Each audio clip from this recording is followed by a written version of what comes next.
नमस्कार, देश की खबरों में आपका स्वागत है। मैं हूं आपके साथ आकाश। रिपब्लिक टीवी के editor in chief Arnab Goswami ने हाई कोर्ट में जमानत अर्जी ठुकराने के आदेश को सुप्रीम कोर्ट में चुनौती दी। इस पर बुधवार को जस्टिस डीवाई चंद्रचूड़ और जस्टिस इंदिरा बनर्जी की बेंच में सुनवाई हुई। कोर्ट ने उद्धव ठाकरे सरकार को फटकार लगाई कि अगर राज्य सरकारें किसी व्यक्ति को निशाना बनाए तो उन्हें यह महसूस होना चाहिए कि हम उसकी हिफाजत करेंगे। शीर्ष कोर्ट में अर्नब की पैरवी के लिए पेश हुए वरिष्ठ वकील हरीश साल्वे ने मामले में सीबीआई जांच की मांग की है। वहीं अर्नब की याचिका पर महाराष्ट्र सरकार ने केविएट दायर कर कहा था कि उनका पक्ष सुने बगैर कोई आदेश जारी ना किया जाए। बॉलीवुड से जुड़े ड्रग्स केस में नारकोटिक्स कंट्रोल ब्यूरो अभिनेता अर्जुन रामपाल की गर्लफ्रेंड गैब्रिएला से पूछताछ कर रही है। गैब्रिएला को बुधवार सुबह 11 बजे एनसीबी ऑफिस में बुलाया गया था, लेकिन वह करीब 12:30 के आसपास एनसीबी के ऑफिस पहुंची। इसी मामले में एनसीबी ने अभिनेता रामपाल को पूछताछ के लिए गुरुवार को समन किया है। जांच एजेंसी ने सोमवार को रामपाल के ड्राइवर को भी हिरासत में लेकर कई घंटे तक पूछताछ की थी। अभिनेता के घर सोमवार सुबह छापा मारा गया था। छापेमारी की कार्रवाई के दौरान अर्जुन के घर से लैपटॉप और कुछ मोबाइल फोन जांच के लिए जब्त किए गए थे।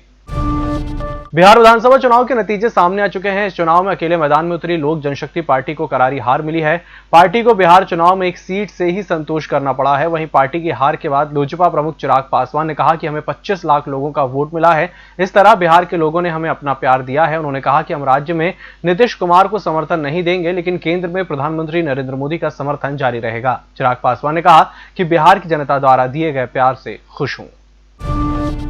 भारत में कोविड-19 के मामले बुधवार को 86 लाख के पार हो गए। वहीं 80,13,000 से ज्यादा लोगों का संक्रमण मुक्त होने के बाद देश में मरीजों के ठीक होने की दर 92.79% हो गई है। केंद्रीय स्वास्थ्य मंत्रालय की ओर से सुबह 8 बजे जारी किए गए अद्यतन आंकड़ों के अनुसार 24 घंटे में 44,281 नए मामले सामने आने के बाद देश में संक्रमण के मामले बढ़कर 86,36,011 हो गए हैं। वहीं 512 और लोगों की मौत के बाद मृतकों की संख्या बढ़कर 1,27,571 हो गई है। देश में उपचाराधीन लोगों की संख्या 5 लाख से कम है। T20 क्रिकेट की तर्ज पर आए बिहार विधानसभा चुनाव के नतीजों और सत्तारूढ़ एनडीए की जीत को लेकर शिवसेना ने तंज कसा है। पार्टी के मुखपत्र सामना में लिखा, चुनाव में जिसकी हार हुई है वह बिहार सरकार यानी नीतीश बाबू की हुई है, क्योंकि भाजपा ने जनता दल यूनाइटेड के अध्यक्ष और बिहार के मुख्यमंत्री नीतीश कुमार के नेतृत्व में सरकार भी चलाई थी और चुनाव भी लड़ा था। शिवसेना ने सामना में लिखा, वर्ष 2015 के चुनाव में आरजेडी नीत महागठबंधन का हिस्सा रहे नीतीश कुमार मुख्यमंत्री बने थे। उस समय भी उन्हें गुमान था कि वे ही बिहार के सरकार हैं, उनके बिना कोई बिहार में सरकार नहीं चला सकता। इसी के साथ बुलेटिन वक्त चला एक छोटे से ब्रेक का, जल्द हाजिर होंगे। होटल गौरीश्री भोपाल शहर के बीचों बीच स्थित ठहरने की सर्व सुविधा युक्त जगह है। Room available in affordable prices और facilities free WiFi, AC, TV, parking, security, lift, full sanitised room, toiletry kit. Hotel Gaurishri, hall number 8, Chittor complex, MP Nagar, zone 1, Bhopal. Phone number 7898128620। Break के बाद एक बार फिर से आपका स्वागत है और बढ़ते हैं अगली खबर की ओर।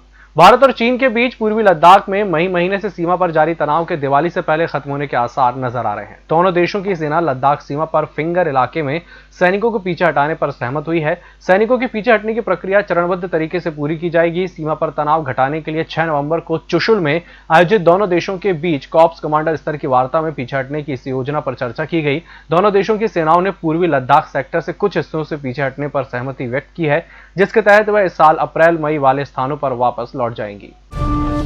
बिहार चुनाव के लिए जब तारीखों का ऐलान हुआ तो सबसे हैरानी भरा फैसला लोक जनशक्ति पार्टी ने लिया था। चिराग पासवान की अध्यक्षता वाली लोजपा ने नीतीश कुमार के खिलाफ मोर्चा खोला और अकेले चुनाव लड़ने का फैसला किया। हालांकि लोजपा एक ही सीट जीत सकी, वह भी मात्र 333 वोटों से।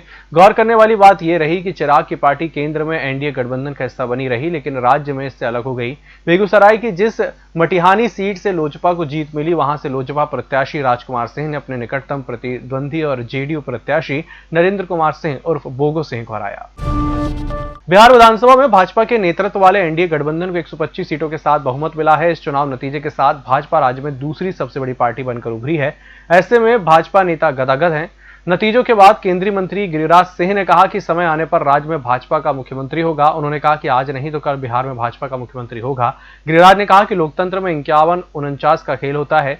इस चुनाव में हमने बहुमत का आंकड़ा पार किया है। कुछ लोग इस चुनाव के दौरान हम पर तरह तरह के आरोप लगा रहे थे, लेकिन आरोप लगाने वाले खुद अपना पिछला प्रदर्शन नहीं दोहरा पाए।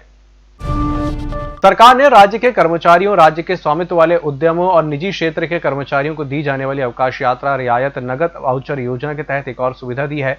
सरकार ने कहा कि योजना के तहत अब पत्नी या परिवार के अन्य सदस्यों के नाम से वस्तुओं या सेवाओं की खरीदारी कर सकते हैं, लेकिन ये सदस्य LTC किराया पाने के योग्य होने चाहिए। सरकार और प्रशासन द्वारा लगातार किए जा रहे प्रदूषण रोकने के उपाय भी दिल्ली NCR की हवा को सुधार नहीं पा रहे हैं। बुधवार को दिल्ली के कई इलाकों में वायु गुणवत्ता सूचकांक 400 के पार दर्ज किया गया, जो गंभीर श्रेणी में आता है। वहीं अधिकतर इलाकों में वायु गुणवत्ता 350 के पार दर्ज हुई है, जो बहुत खराब श्रेणी में आती है। दिल्ली में हवा की गुणवत्ता लगातार खराब बनी हुई है और लोगों को स्वास्थ्य पर नकारात्मक प्रभाव डाल रही है। केंद्रीय प्रदूषण नियंत्रण बोर्ड के अनुसार आज भी राजधानी के कई इलाकों में हवा की गुणवत्ता बहुत खराब श्रेणी में दर्ज की गई है। इस बुलेटिन में फिलहाल इतना ही। इसी के साथ मुझे दीजिए इजाजत। नमस्कार।